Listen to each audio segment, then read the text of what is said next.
We have an update for you on a troubling story coming out of Iran. State media are reporting that a championship wrestler has been executed.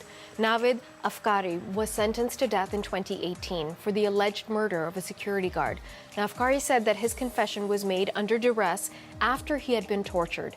And supporters think that he was targeted for participating in anti-government protests. Afkari's case drew widespread condemnation from the international community. U.S. President Donald Trump called for his release earlier this month. Well, for more on this story, we spoke with Brendan Schwab. He's the executive director of the World Players Association, and he explained why Navid Afkari's execution appears to be a warning to others who might question the Iranian regime. Well, it's incredible to think that in a year in which athlete activism has inspired so many people throughout the world to address systemic injustice, we've had a situation in Iran where an athlete has been targeted because of his profile. He was found on the proximity of some anti-regime protests 2 years ago and was arrested. We're working very closely with human rights groups on the ground in Iran and those close to Navid's legal team and others who have been supporting him. The sad reality is that this is an execution that's gone ahead. The only evidence that the state has is a confession which was obtained through torture. So there's no suggestion whatsoever that there's no evidence that points him to the crime.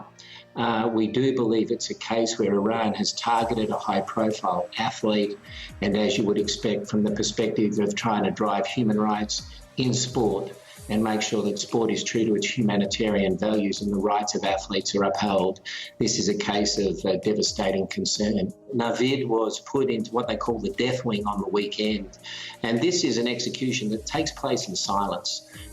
We were concerned that when he was put into that place on the weekend that we needed to elevate the campaign.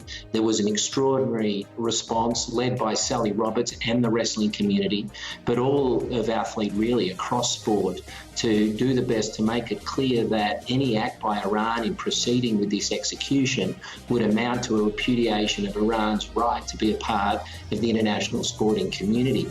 It's a brazen act by the state to proceed with the execution, given the international scrutiny that the country has been placed under by this extraordinary campaign. We do think that the International Olympic Committee and the other sports bodies need to make it clear that this act does result in suspension. We do also call on the International Olympic Committee to make it clear that it condemns the use of the death penalty generally, and particularly the use of torture, and also to make a stand for athlete activism. Sport can be a force for good, but it has to back up good words with powerful and strong deeds. And this sends a very, very troubling message to athlete activists in difficult countries where it's difficult to have that courageous discussion, that they are incredibly vulnerable if they try to fight for positive change. That was Brendan Schwab. He is the executive director of the World Players Association, and we spoke to him earlier from Geneva, Switzerland.